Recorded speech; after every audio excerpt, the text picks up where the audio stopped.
மாதவிடாய் காலங்களில் பெண்கள் மெடிடேஷன் பண்ணலாமா? தாராளமாக பண்ணலாம். தீட்டி என்பது யோக பாதைக்கும் ஞான பாதைக்கும் கிடையாது. இப்போ ஒரு சில பெண்களுக்கு வந்து பாத்தீங்கன்னா 3 நாள் வந்து பீரியட்ஸ் ஆகும், ஒரு சில பெண்களுக்கு வந்து பாத்தீங்கன்னா 2 நாள் ஆகும், ஒரு சில பெண்களுக்கு 4 நாள் ஆகும். அதிகமா ஃப்ளோ இருக்கிறவங்க, அதிகமா ப்ளீட் ஆகிறவங்க வந்து பாத்தீங்கன்னா அந்த வலியை குறைப்பதற்காக சீரக தண்ணி வந்து குடிக்கலாம். இந்த மென்சுரல் டைம்ல குளிக்காமல் இருப்பது மிக மிக நல்லது. காரணம் என்னன்னா, அந்த உடம்பை வந்து குளிர்ச்சி படுத்திட்டீங்கன்னா அந்த ஹீட் ப்ராசஸ் ஆகாம என்ன ஆகும் அப்படின்னா, அந்த மொத்த கழிவுகள் என்பது வயிற்றுல தேங்கக்கூடிய வாய்ப்புகள் இருக்கு. அப்ப கர்ப்பப்பையில கட்டிகள் வருவதற்கு உண்டான அந்த பிரச்சனைகளும் இருக்கு. ஹீட்டும் கர்ப்பப்பை கட்டியும் இரண்டும் வருவதற்கு உண்டான காரணமே என்ன அப்படின்னு வந்து கேட்டீங்கன்னா, அதிகமான குளிர்ச்சி. அதனாலதான் முடிஞ்ச அளவுக்கு வந்து பாத்தீங்கன்னா ஏசி பயன்படுத்தாம அந்த ஃபேனை மட்டும் போட்டு படுக்கிறது நல்லது. உடம்பினுடைய அந்த உஷ்ண மிகச் சரியாக ப்ராசஸ் பண்ணி வெளியே போகணும்னா ஒரு துண்டை சுடு தண்ணியில முக்கி துடைக்கலாம். ஒன்னு மெடிடேஷனே பண்ணலன்னு ஃபுல்லா ரெஸ்ட் எடுக்கலாம். அப்படி இல்லை அப்படின்னா டிராவல் பண்ணக்கூடிய சுச்சுவேஷன் இருக்குன்னா தவறு கிடையாது.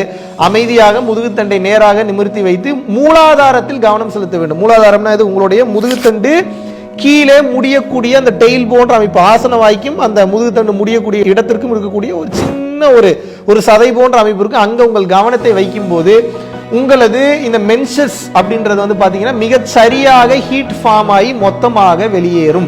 இல்ல எனக்கு அதிகமா ஃப்ளோ போகல, நான் இப்ப புருவ மத்தியத்தை கவனிக்க கூடாதா, பரம்பொருள் யோகம் பண்ணக்கூடாதான்னு கேட்டால் தாராளமாக பண்ணலாம்.